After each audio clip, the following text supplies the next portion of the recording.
জিবরিল আমিনও তোমাদের সাথে ওই বদরের প্রান্তরে কাফেরদের বিরুদ্ধে যুদ্ধ করেছে। তার ঘোড়া নিয়ে সামনের দিকে গেল। আকদিম হাইজুম, এ হাইজুম সামনের দিকে যাও। এই শব্দটা দুনিয়ার কোনো মানুষ নয়, এই শব্দটা বলেছিলেন আল্লাহর ফেরেশতা জিবরিল আমিন। পড়েন সুবহানাল্লাহ। যুদ্ধ শেষ, মুসলমানরা বিজয় লাভ করলেন। ওই যুদ্ধের মধ্যে মুসলমানরা বিজয় লাভ করলেন।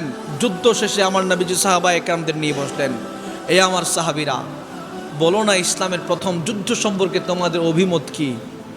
সাহাবায়ে কেরাম বলতেছি, ইয়া রাসূলুল্লাহ, হাতে দিলেন তো খেজুরের ঢাল। ইয়া রাসূলুল্লাহ, আপনার জবান দিয়ে বের হয়েছে খেজুরের ডাল নিয়ে যুদ্ধে যাওয়ার জন্য। আমরা যুদ্ধের ময়দানে গেলাম।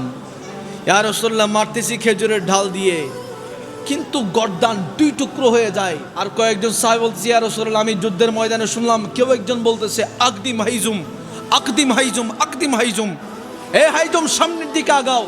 ইয়া রাসূলুল্লাহ, আমরা চারিদিকে খুঁজেছি, এই শব্দটা কোথা থেকে বের হচ্ছে, আমরা পাই নাই। আমার নবীজি বলতেছে, ও সাহাবীরা শুনে রাখো, হাইজুম হচ্ছে জিবরিল আমিনের ঘোড়ার নাম। জিবরিল আমিনও তোমাদের সাথে ওই বদরের প্রান্তরে কাফেরদের বিরুদ্ধে যুদ্ধ করেছে। তার ঘোড়া নিয়ে সামনের দিকে গেল। আকদিম হাইজুম, এ হাইজুম সামনের দিকে যাও। এই শব্দটা দুনিয়ার কোনো মানুষ নয়, এই শব্দটা বলেছিলেন আল্লাহর ফেরেশতা জিবরিল আমিন। পড়েন সুবহানাল্লাহ। শুধুমাত্র তাই নয়, দেখা যাচ্ছে কূপ মারতেছে একটা, কূপ পড়তেছে তিনটা।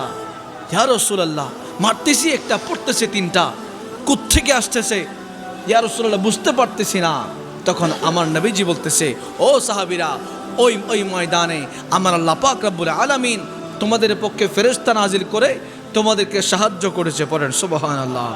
লাকাদ নাসারাকুমুল্লাহু বিবদরি ওয়া আনতুম আযিল্লাতুম ফাত্তাকুল্লাহা লাআল্লাকুম তাশকুরুন। তোমাদের পক্ষ হয়ে আমার আল্লাহ তোমাদেরকে সাহায্য নাজিল করেছে। এর থেকে আমাদের শিক্ষা হলো, আমরা যাই হোক সংখ্যায় কম হই, কিন্তু ভীত হওয়া যাবে, ভয় পাওয়া যাবে, পৃথিবীর কোন জালিমকে ভয় পাওয়া যাবে না। কারণ মজলুমের পক্ষে আমার আল্লাহ থাকে, আমার আল্লাহ সাহায্য থাকে। আমার আল্লাহ সব সময় মজলুমদেরকে সাহায্য করে।